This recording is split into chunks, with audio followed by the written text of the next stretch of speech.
Don't know if I'll do a full hour tonight, just because this room's got really hot already, just because of, like I said, the annoying thing where, as much as it's nice having a warm room in the winter, the problem with this room is obviously computer being on, heating being on in the house, ends up getting very, very hot. So,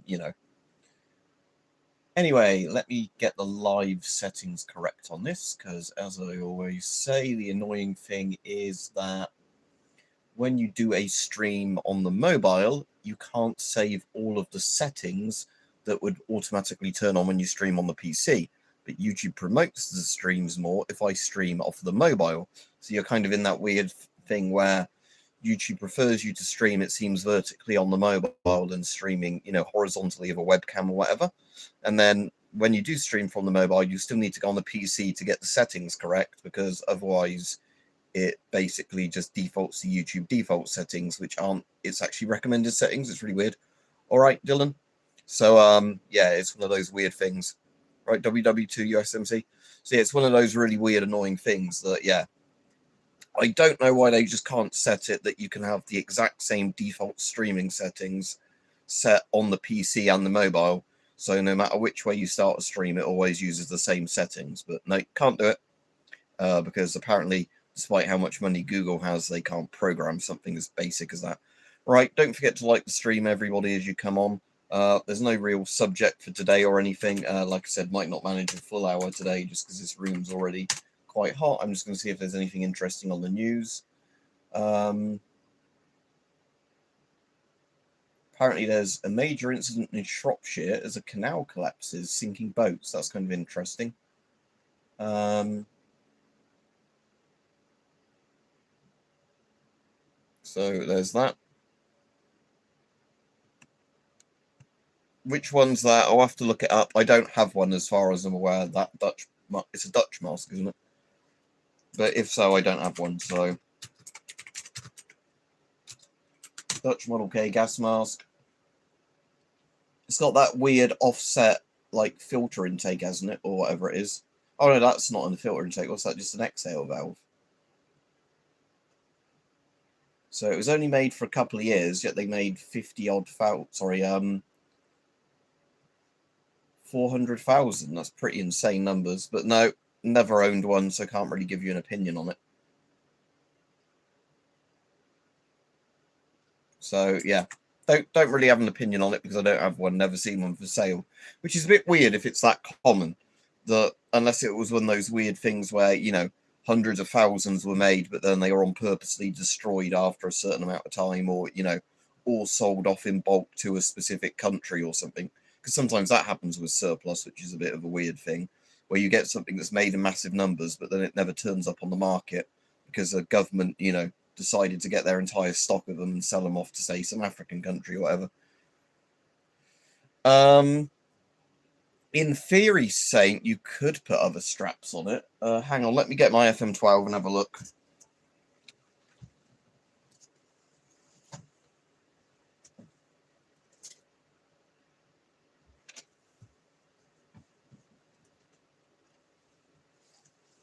All right, I lied. This is a CT12, but same thing for the purposes of straps. Yeah, you could put any 6-point head harness on it as long as it's close enough to the angles. As long as it hasn't broken there, then the mask's useless. But if you just needed to replace the straps, yeah, you could do it with any of the sort of 6-point harnessy straps, because it is just literally just like a lot of other masks, the thing where the straps are just tucked in to any of the things. So yeah, I imagine you could get like a Chinese mesh head harness and do it. Because yeah, it's just a 6-point head harness. It's not one that has a specific attachment style. So yeah, as long as the straps that you're replacing it with are just ones that end either in a bit of rubber or a bit of fabric, they don't have a special attachment system. Yeah, you could just thread them in, as far as I can tell. Doesn't seem like there's yeah, so I said, yeah, they can be replaced, yeah, because like I said, it's not one where it's like a unique attaching system. That's what I'm saying. Yeah, like I said, I've never seen a Dutch Model K for sale, weirdly. It's probably one, like I was saying, where the entirety of the old stock was probably sold off in bulk somehow, rather than... Again, I'm not saying people can't get them, because people obviously do have them as collectibles, but what I'm saying is it's not one where, for the numbers built, is turned up on a surplus market like a lot of other masks. I prefer mesh harnesses, personally. I mean, rubber is better for decontamination, in theory, but a lot of fabric meshes are quite comfortable. What do you mean by cans? Do the cans have a shelf life? What cans? What are you on about? You on about filters or food cans or what? Just cans on its own doesn't mean anything. Um, but yeah, I prefer mesh head harnesses. You can also get the ones that are kind of like that skull cap system, like the Canadian C4 has, which are quite comfy. Well, yeah, so you mean filters, not cans. Filters have a shelf life. Yeah, depends on the model of filter. If, like most filters are 10 to 20 years, but again, it depends how they're sealed up. Like if you get a really well-made filter that's, like in a proper tin and then it's, vacuum foil wrapped, then they normally have 20 plus years on them.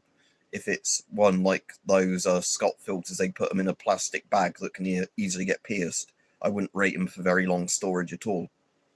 But yeah, bear in mind, if a filter's not sealed properly, the shelf life doesn't mean anything. It's basically then it's expiring as and when it's opened.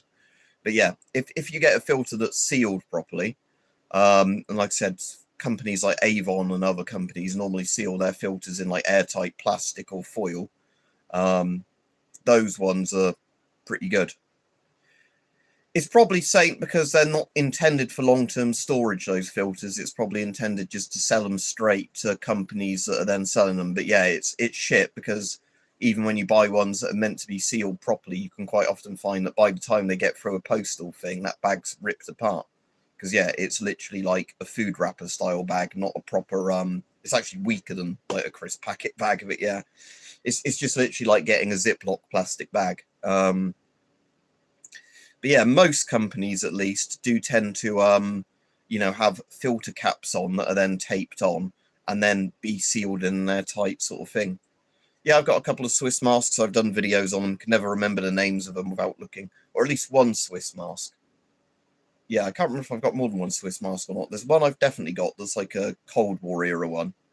But yeah, Swiss masks again, I haven't really seen for sale very often. There's a couple of the Cold War ones. Like I said, I've got one model, and I think there's a very similar different model that either has a voice diaphragm or an exhale valve in a different place. It's otherwise very similar to the one I've got. And then like the SM90 or whatever it's called, the quite cool modern looking Swiss one, never seen those for sale at all.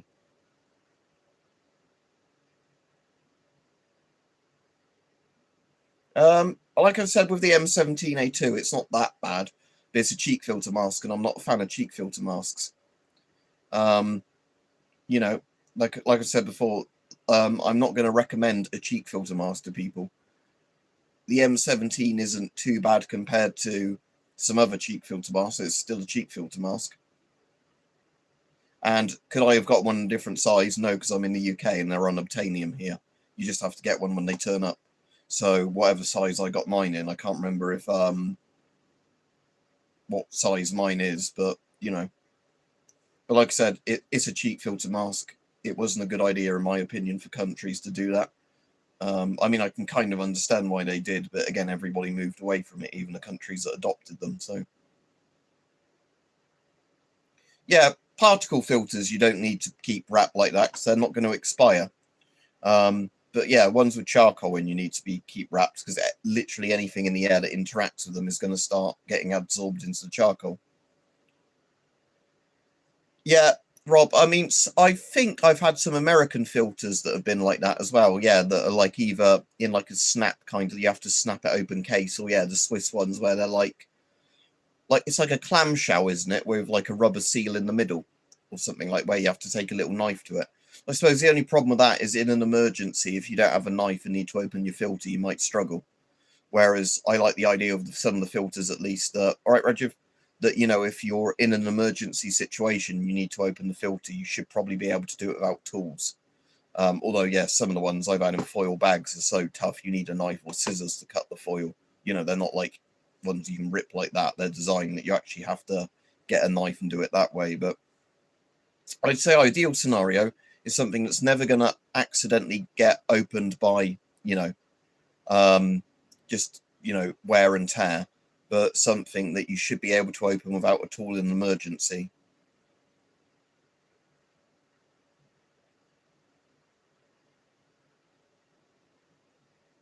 Yeah, like I said, cheek filter masks I'm not a fan of. The M17s are well enough made for what they are.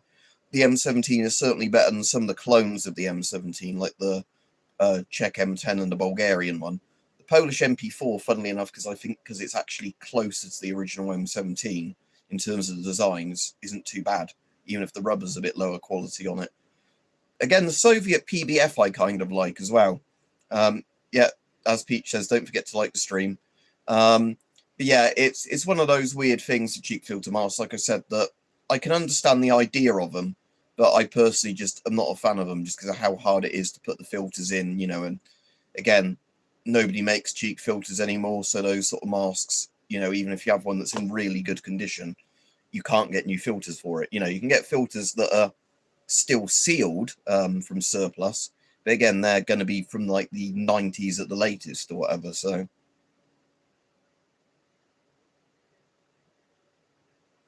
Yeah, and again, saying that kind of a funny thing, isn't it? Because if it's a medical emergency and you need to open one to stop somebody bleeding, that's not a great design. Yeah, the Bulgarian knockoff is the one that comes coated in talc, like somebody covered the mask in super glue and then threw it in a bucket of talc. It was so fucking talky, I don't think I even got all the talc off of mine.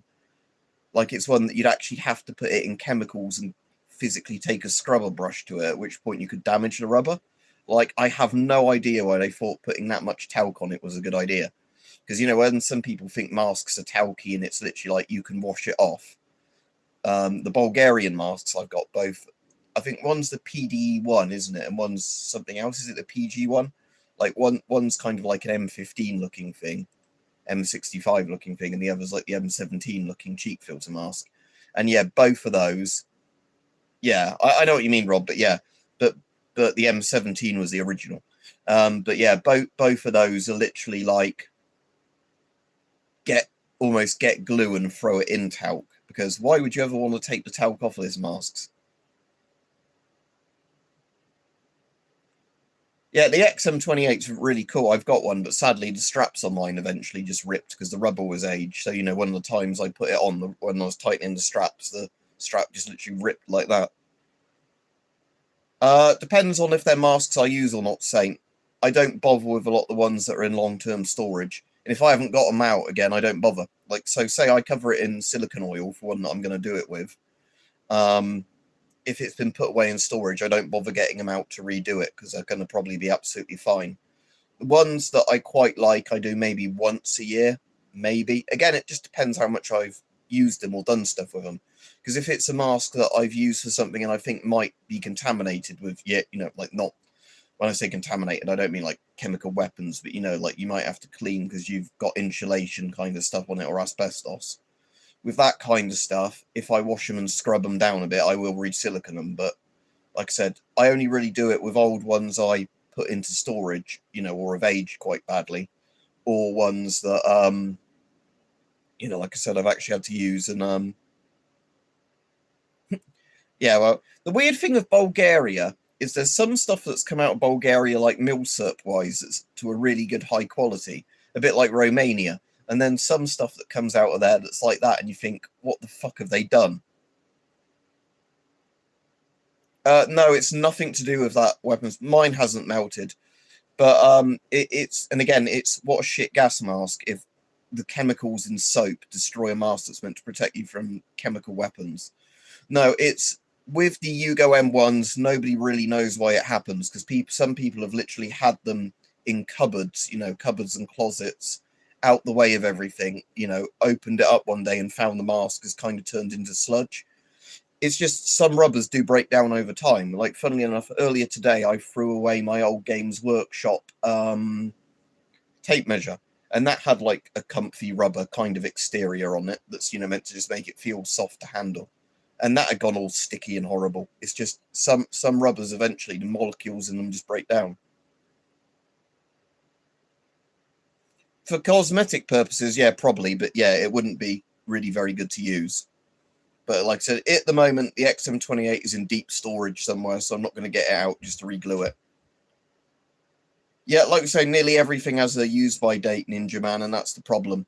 But, yeah, lots of rubbers, even if, you know, they were fine when they were made, yeah, rubber corrodes or some of the molecules break down. I think the M1 has the problem, the M59 or the M1 as it's, you know, known in the Yugoslav one, has the problem that whatever rubber they built it out of, you know, the molecules are well past the point now where they've bonded properly.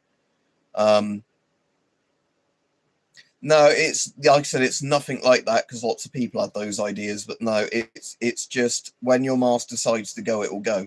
It's a bit like with that French ARFA mask where like when I first got mine, it was mostly a functional mask, and after about a year, it got to the point where it was literally falling apart on its own because again, it was made from the French made their mask from some sort of shitty rubber that, you know, expired really quickly.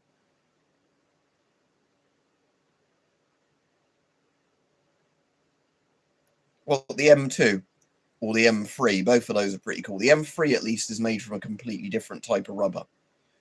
The M1, like I said, the M2, again, luckily my M2 hasn't fallen apart, but but the M1 and M2, you know, are made from the same rubber, so in theory they will eventually just, you know, when they go, they go. But the M3, that's why, like Yugoslav, I think it was Serbia by the point they were the M3. That's why Serbia made them from a different type of rubber, because I think they knew at that stage that the old rubber they'd been using wasn't a chemically good idea because it's not butyl or anything like that.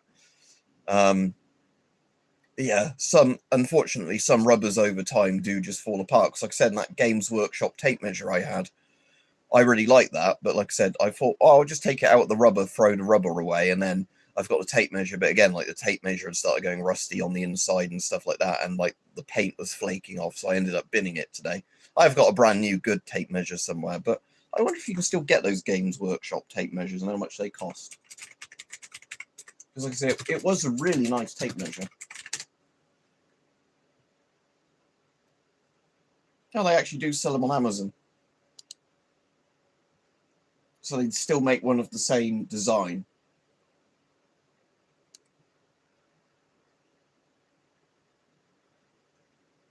So it's about 10 quid with free returns. I won't bother getting one today. But yeah, this is the type I'm on about. Assuming it's one that they still make, because again, if this is new old stock, it's not going to be, it's going to have the same problem mine had. But yeah, this is the type I'm on about. They've got like this really nice kind of silicone-y, you know, like stuff around it to make it soft to hold. Yeah, I've got some reusable things like that. It does help, but like I said, only really works, doesn't it? Like you said, if you've got it in like an airtight cabinet or whatever, or a mostly airtight cabinet. Yeah, again, that might help, but like I said, Rob, I think it is just one of those things eventually that the rubber just dies on them. And again, I don't think there's really much logic to how it happens. It might depend on air humidity and lots of other factors, who knows. Sunlight definitely doesn't help them. So, you know, if you keep it in a dark cupboard, it's going to last better than if you keep it on a shelf where the sun hits it every day.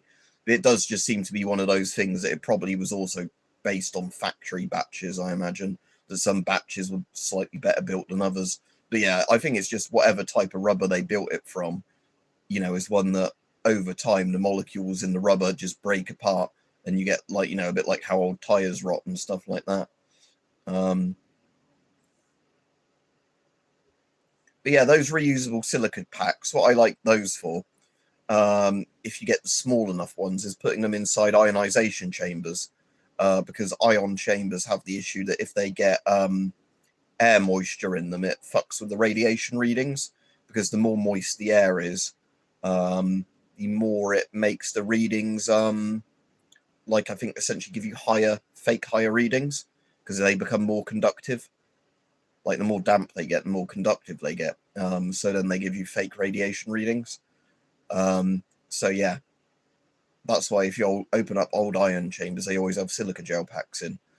But like I said, with those, if you bought one from like the 1960s or whatever, the silica gel in it has probably long since become useless. So yeah, those reusable ones are quite good to seal up. Well, I said you could put it in whatever you want, but like I said, I don't know if it'll make much of a difference. But yeah, just keep it out the sunlight, and don't keep it in a too dry thing. Don't keep it in too damp an environment. Again, I think, like I said, with those M1s, there's not much you can do when, when the mask decides it's going to fall apart. It's going to fall apart. Yeah, keep out the sunlight and everything like that. But don't forget to like the stream, everybody. I don't know how many likes we've got so far. Let's have a look on the Games Workshop website if they still do that tape measure, like, directly from the shops. Search the store. Is this because ad blocker's on? I can't search the store.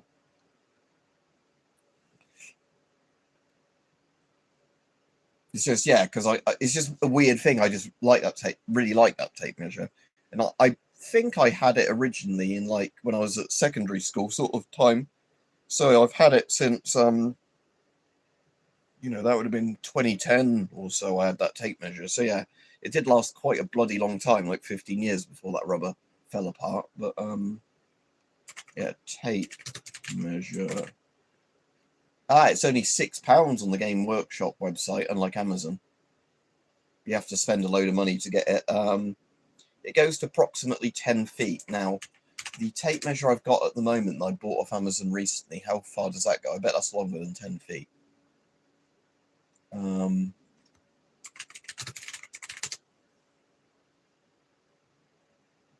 8 meters, 26 feet. So yeah, it's not as good as my current tape measure. It's just that the current tape measure I've got is, like I said, it's just not got as cooler, like external. Oh, they do a 3 meter one. That's £3. So yeah, it's only like double the price if you bought it from Games Workshop directly. But yeah, it's just one of those things where oh, you got a C50, awesome. Yeah, that's the sad thing. A lot of accessories for harder to get civilian masks are a lot more expensive.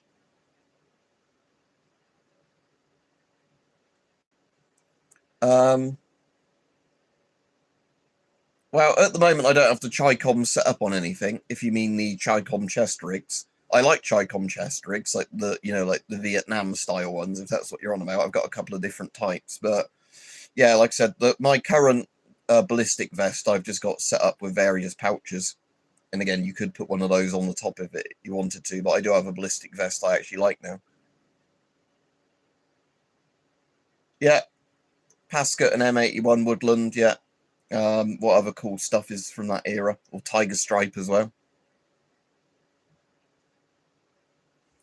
But yeah, what brand was it? Oh, I've closed the tab now. But yeah, it was Draper or one of those other companies that got the current tape measure I've got. Again, tape measure is just one of those things I like having handy, like a load of other kind of random tools.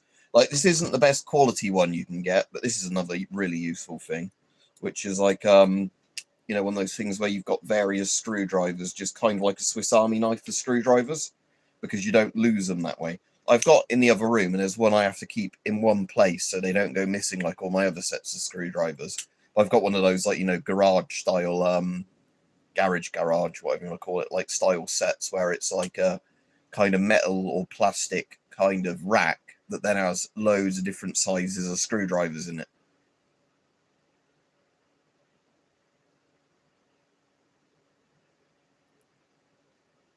Yeah, like I said, the Chicom rigs I do like, though, like you're saying, Rob, just because they're simple, aren't they? That's the reason I like those kind of rigs, is because they're not stupidly complicated.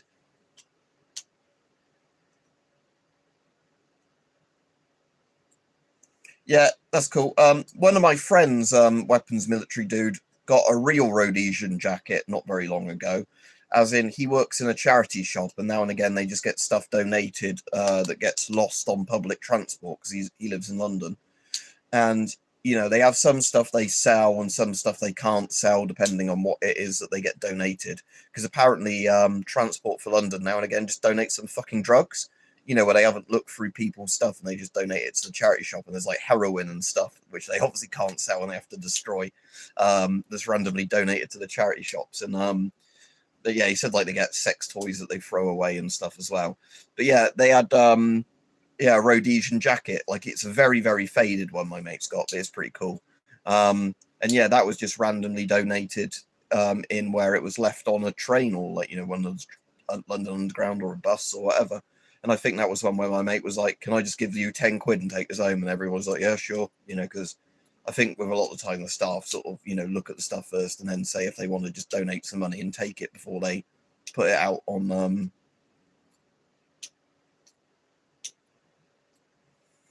how does M1956 work then? Let's have a look.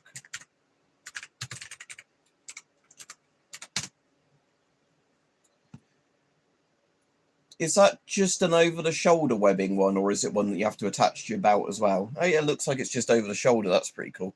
But like I said, the reason I like the Chicom stuff, though, personally, like I was saying, is just because of the fact that, because it's pre-laid out. Whereas if you're messing about with Alice clips, sometimes people prefer that, sometimes people don't. But again, the South African style assault vests are also really cool.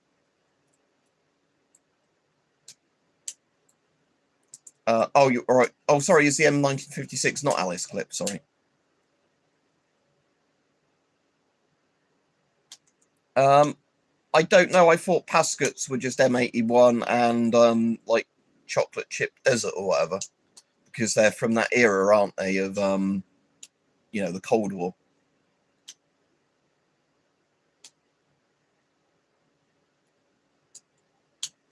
Okay, yeah, like I said, but yeah, out of all the webbing stuff, like I said, the ones I like, although they're already pre-set up, is like the British Army ones, where from like, you know, the 1990s or early 2000s, whatever they are, which you can put over the top of a ECBA kind of thing, you know, like the zip up ones where they've just got the pouches in preset conditions. Definitely can't talk about that stuff on YouTube at all, Ninja Man. And being in the UK, I'd be a fucking idiot if I said yes, wouldn't I? So yeah, being in the UK, no, I haven't. You also can't talk about that on YouTube. So as long as you don't ask any more questions like that, you're all right. But if you do, I think you're here to cause an issue. But how do you do, my fellow enthusiasts? Yeah. But yeah, it sadly, like saying, in some countries, as long as they're of a certain type, you can do that sort of thing, can't you? And then you might have to register or whatever. If you did that here, they'd be putting you in prison for 5 or so years, or whatever the policy is for a fucking undeclared firearm. But yeah, it's something you're not allowed to talk about on YouTube. So yeah, regardless, even if somebody was in the country they could legally do that, YouTube gets really fucking funny about that sort of stuff. It's why like Forgotten Weapons and all those ones have to call them Albonian guns or Albonian guns, whatever it is. Because yeah, like YouTube hates gunsmithing stuff as well. Because again, it's one of those things where I don't think they want normal people to know those skills. You know, because again, that's just because of like government interference, I imagine. But there's lots of stuff like that where yeah, YouTube gets really funny about showing. You can't show guns at all on a live stream. They get a bit funny if you talk about them too much, and then yeah, gunsmithing type stuff is a big no-no. Well, the really depressing thing, Rob, is when you see two people who have done two different crimes and somebody gets longer for, say, offensive tweets than somebody who does SA or something like that. So there was one recently where an Afghan migrant, unsurprisingly, somebody's going to call me racist now. They're still not allowed to, technically, with the policy, Ninja Man. Again, there's lots of videos on YouTube where people do stuff. That doesn't mean that YouTube won't ban the video if somebody from YouTube sees it or it gets reported. But anyway, so there was an Afghan, unsurprisingly, Rob, that did SA, I think, to an underage girl and got a suspended sentence for like 6 months or something. And there was a bloke who said about killing illegal immigrants or something like that, which again is a stupid thing to do, but you know, they were physically just tweets. He hadn't physically gone out and done anything. He just tweeted, you know, let's do violence against types of people, and he got like 2 years in prison. He was like a Lucy Connolly. So yeah, what a fucking stupid legal system we have, where if you go and do horrible things to a child, you get in less trouble than calling for violence online where nobody's probably going to take it seriously anyway. Yeah, I'm alright, Retro Delights. Oh, it gets a tan, does it, Kevin? There's certainly some gas masks that get a tan if you leave them out in the sun. Like a lot of the Soviet ones go like a weird brown colour, almost like a person would if they got a suntan. But yeah, like the Soviet like GP5 type ones, if you leave them out in the sun, get a permanent suntan. You keep asking me, Retro Delights, and I've answered that several times. I looked into it, it seems good, but I'm not in the market to buy one. I don't know why you keep asking me. I answered you that twice now. Yeah, I've got a message from somebody I probably need to reply to. Hang on a second. So I'm just going to open the message up, reply, and tell the person I'm streaming, and I'll reply properly.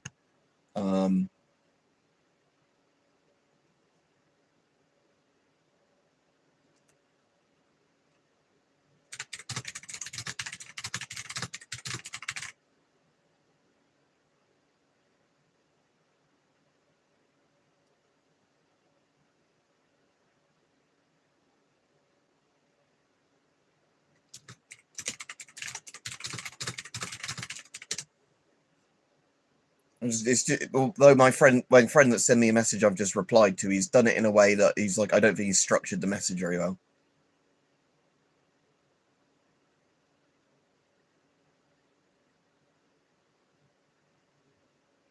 I think he's replying to like 3 different messages at once. So it's just, like it's like a personal message to me. Like one is him apologizing for not getting back to me when he was meant to get back to me.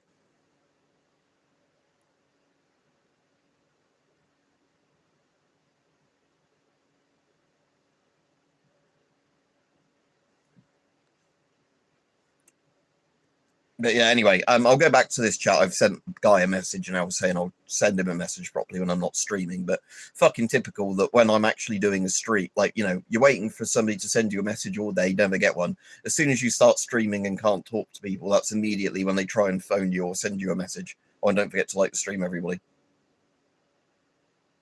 Right, Retro Delights. My answer is, so you definitely hear it, Retro Delights, is it looks pretty damn good, especially for the price point. But at the moment, I obviously can't afford anything like that. I've already got better NVGs than it anyway, but for the price point, it did seem pretty damn good.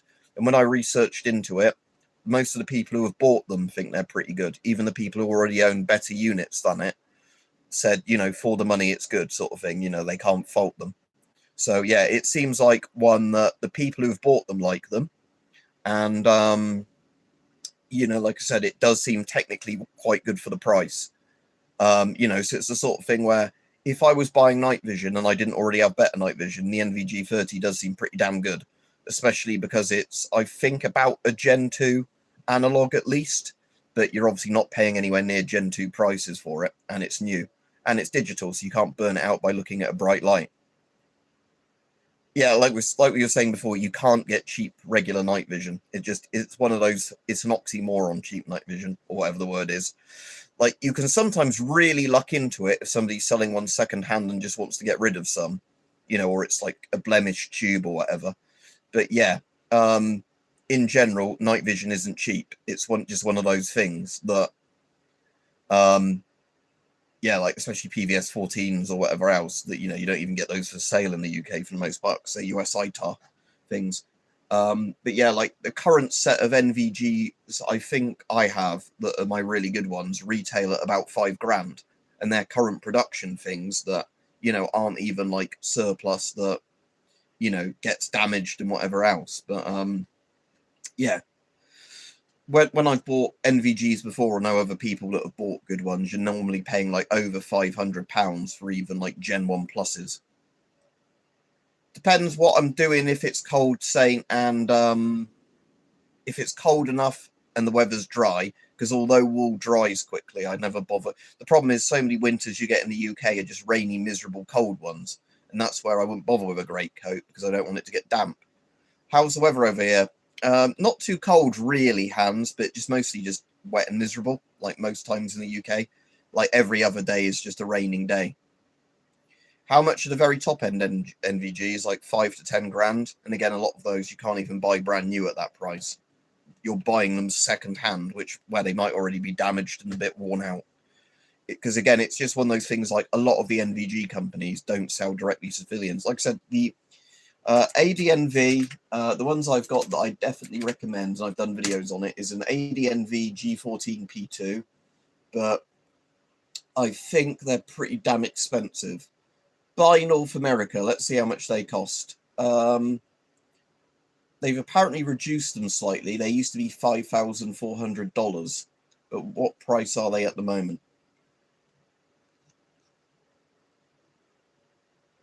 It just says see price and checkout, so I don't know. But like I said, the NVGs I have that are very good at the moment. Depends on the type of thermal. Thermals are actually getting cheaper now. It's a weird thing because with thermals, the reason they used to be really expensive is because you have to have a special kind of glass that lets shortwave infrared or whatever it is through. The type, like the type of heat signature one. But like my phone has a thermal built into it now, and you can also buy thermals that plug into USB-C ports and things, as well as like thermal spotting scopes. So yeah, thermals are one of those weird things that used to be stupidly expensive, but they do seem to actually have more of a commercial market now, so companies have to compete with each other.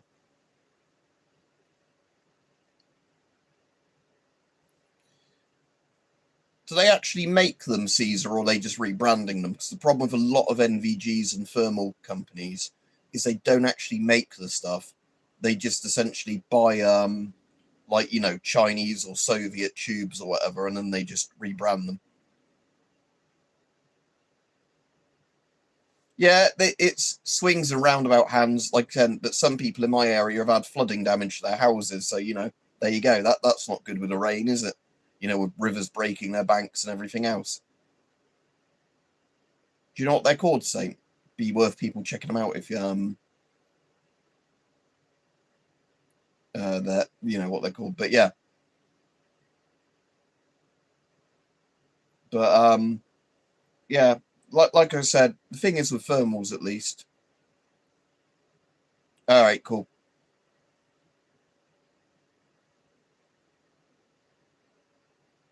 But yeah, like I said, the weird thing now is that thermal companies actually seem to be competing with each other.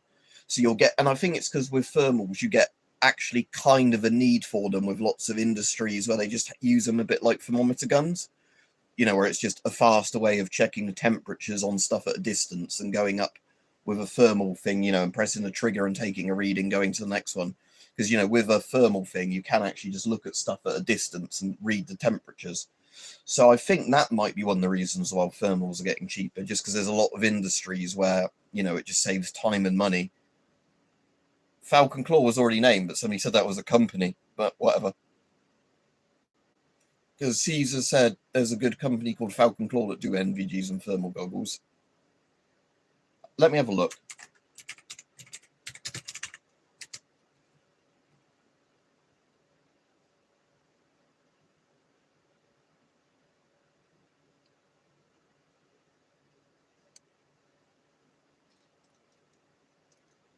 I'll subscribe to them, but yeah, so it's the company that makes the night vision or however they do it, also does YouTube stuff then. So that's a weird coincidence. You both brought them up. Caesar said they make them, or at least retail them. Right, Retro Delights. Like I said before, the Mickey Mouse, the American Mickey Mouse gas mask is really fucking rare out of like the famous ones, because it's one that, only a few are made. Some are in museums, some are in like, I don't think gas mask private collectors, weirdly enough, they're in like Disney private collectors, because like, the Disney obsessed sort of people, would are the sort of people willing to pay, dozens of thousands of dollars for a mask. But otherwise, there are lots of really, really rare masks in the sense that, you get prototype masks where a company's doing different designs for a mask, and they literally only make 1 or 2 prototypes to see, you know, if a design works or not, and then that's it. So out of stuff that they actually made a few of, the Mickey Mouse gas mask, otherwise it's really impossible to say, because so many countries have just had prototype masks where they've made 1 or 2 of a single mask just to see, you know, if there's any sort of flaws before they start mass production. And then sometimes in the prototype, they find something they don't like and change the design again. Because I did see a thing where a guy had a load of Soviet prototype masks, you know, and those are almost like one-offs where, you know, they tried doing a weird, you know, where they kind of look like somebody's done a Frankenstein of various Soviet masks. They haven't. It's just where, you know, the commies were like, oh, let us try cheek filter PMK, for example. You know, they made 1 or 2. No, that is shit design, comrade. Make something else. Or just the green phosphor doing that, Kevin.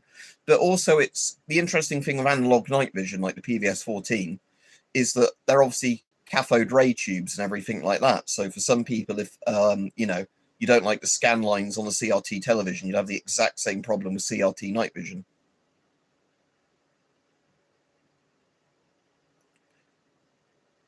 But anyway, I won't be on too much longer. I've been on 40 odd minutes so far.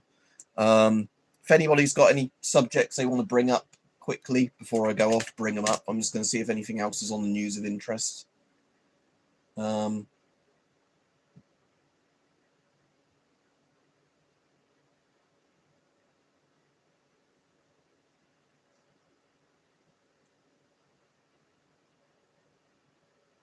Russian cavalry hit by Ukrainian drones. Oh, poor horses. Russia has sent the cavalry to the front line in its latest low-tech attempt to claim land. Oh, poor horsies. I prefer seeing BMPs blow up with Mobics in than horses and donkeys getting blown up. Not really, Saint. Like I said, there's the Bocian Geiger counter that's got some videos coming out on it. I've showed it before on streams. I've got the Rad Pro firmware on there now, which was a bit of a bitch getting that installed on there. But this is quite a good Geiger counter now. It's got custom firmware on it. But like I said, at the moment, can't really afford to be buying stuff, you know, just because of the sake of that NBC suit I got when somebody recommended it, the really weird one that inflates. But yeah, for the most part, no, because as I've said, the problem is that, you know, because I've not got a 9-to-5 style job anymore, can't really afford to spend money on stuff. So I purposely don't look at lots of surplusy kind of stuff. I do also have a different model of UV flashlight that was recommended to me on order. Remploys are really fucking good. Like, out of all the suits I've got, my Remploy Britannia, or whatever it's called, I can't remember the name of it without looking it up. The Remploy one is the best one in terms of, although I still don't like how they've done the zip on the back of it, the Remploy one I've got is definitely the best in terms of materials it's made out of, and like easily just doing the cuffs and like trouser cuffs on it, whatever you want to call them, like ankle cuffs, because it's like that elasticated diver suit sort of material where, you know, you just push your hand through and then it's already sealed. Yeah, so other than the zip on the back of the Remploy one, by far my favorite. And, you know, like I said, that zip is, some people have said you might be able to do it with a coat hanger like that around the back. If you've got somebody else with you, it's very easy, you know, they can just zip it up for you. But like I said, the Remploy one is just one I wish they'd done the zip on the front. Otherwise, that suit is perfect. I just don't know why they made the zip in an awkward place on the back. Food, I've got shitloads in the cupboard. Mostly, like I said, old MREs and just canned like beef and stuff like that. There's a video coming out on that in a few days, weirdly enough. Yeah, I don't blame you, Kevin. But yeah, gas mask, Avon C50s in my thing. I've done a video on it before, but I've got a bug out kind of armored vest. So, you know, like soft Kevlar vest with level 4 plates in it. Technically a level 4 plate in the back and a level 3.5, I guess you'd call it, plate in the front, as in better than the level 3. Doesn't meet level 4 ballistic ratings for all cartridges, but, you know, essentially is a level 4 plate because it can stop 7.62 and 30-06 rounds of a certain type. I'll do some at some point, Saint. And then on the back of that, I've got the CBRN variant of the Camelback that can be connected to the C50. So yeah, for the most part, I've got, yeah, like essentially a armored vest with all the shit, already set up on it. 2026 bug out loadout, I think you'll find soon, Saint, because we've only got a week left roughly of this year, and I'm nearly at next year in terms of videos I've already filmed and scheduled, because that's the nice thing now, where I've at least got 7 days a week where I'm doing YouTube shit, is I can actually get ahead with scheduled videos again, because it's not like I'm doing soul destroying. I was going to say 9 to 5, but I work longer than 9 to 5 at the weekends, and then sometimes on other days of the week. So, it's where you're doing stuff that you actually enjoy doing, as opposed to, working for the man, if you want to call it that. But yeah, so like I said, I've got, but yeah, I am doing a load. Because that video I did today actually got loads of views compared to a normal video. I am just going to redo a load of gas mask videos as like quick reviews as a short. Because that's the thing, is if lots of people watch them that way, it makes sense to do that. Or at least if YouTube sends them out to people. I do need to, at some point, probably do it at the start next year, probably make a TikTok as well. I won't update it as much as YouTube, but I thought I might as well make a TikTok, because if I get a bit of side hustle from that, it's worth doing. But yeah, I'll be off in a minute, because like I said, I do have some people I need to reply to who typically didn't send me messages at all the time I was free. And that's why I didn't do a stream yesterday, because some people were meant to be getting into contact with me and then they forgot or ran out of time or whatever. So, I won't do a stream tomorrow because I'm waiting for these people to send me messages, and then they fucking done it today. So, oh well. Yeah, it should be around tomorrow. Don't think I've got much on tomorrow. Like I said, at the moment, what I'm doing on most of my days when I don't have anything else on is just getting a couple of videos filmed and scheduled. And again, I don't want to get too far in advance, because the problem is then if you have to do something as a shorter sort of like reacting to something sort of video, you don't have to rejiggle like 2 weeks, 3 weeks worth of videos around. So I like keeping it about a week and a half to 2 weeks. Yeah, cool. So yeah, like I said, but yeah, most days this week I'm hoping to do streams. Like I said, I'm ideally trying to do them late evening now. Because most people voted for the 9 p.m. time, but some days I just can't, do it at that time. But what I mean is I'm going to try and do them later most days than 5 p.m., even if I can't do them as late as 9 p.m. At least that way it's in the later evening, which most people voted for. But yeah, some days I will be just doing them at other times of day, because if in a day I can't do a stream in the evening, but I can do one earlier in the day, then I'll just do that. But as I probably said, Christmas Day, I may or may not get a chance to do a stream, because it's a bit of a weird Christmas for us this year compared to most years in terms of like how we're going to visit other family members rather than them coming to us. So again, I don't know with this Christmas if I'll be around on Christmas Day to do a stream, but I might be. Like I said, it's just you have to wait and see on the day if I get a chance to do one, because I don't really know. I don't know particularly why, Saint. It's weird for me because I'm used to working retail style jobs up until Christmas, and hating Christmas because of all the fucking Karens and the screaming kids and the miserable cunts coming in to buy stuff. And because I'm now not working this Christmas, I thought I'd enjoy it more, but I'm not really noticing it being Christmas. And like in our house, we've put up some decorations, but not that many. And like people across the road that normally put up loads of Christmas lights haven't really bothered this year. So it's like one of those things that I barely notice Christmassy stuff around. And I don't really watch TV, so it's not like I'm seeing all the Christmas adverts. It's that kind of thing where, yeah, but at least I'm not dealing with the fucking horrible little screaming cunts and the, Karenish mothers and all that humbug. I'm not having to deal with that. And, typically it's the thing where most years more of your relatives die off, so you're not even getting as many presents or seeing as many relatives or giving them as many presents. So, but yeah, like I said, I don't mind a particularly quiet Christmas. It'll be nice to see the couple of relatives I do see for Christmas, and, some of them I'll be technically seeing them for Christmas, but, not seeing them on Christmas Day, just seeing them, for you know, like maybe a few days later, treating it like it's Christmas, but not on Christmas Day because of, you know, people being busy on Christmas Day. Yeah, Caesar, I can imagine. Yeah, Black Friday and all the Christmas stuff. Like I said, I've got all my Christmas presents sorted far in advance, all wrapped up and everything now. You know, I don't want to leave that sort of shit last minute. You know, and then with some mates, if we give each other Christmas things, it'll probably be like gifts on Steam, you know, that kind of thing.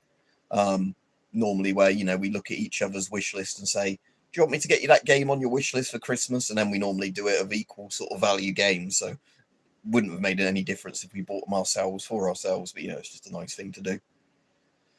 Yeah, didn't buy them that early, Retro Delights, because sometimes with some of the people I get stuff for Christmas, they don't really know what they want. So I normally try and ask people what they want for Christmas. I don't keep it a secret now. I basically just try and find out from people what they want and then just get them it.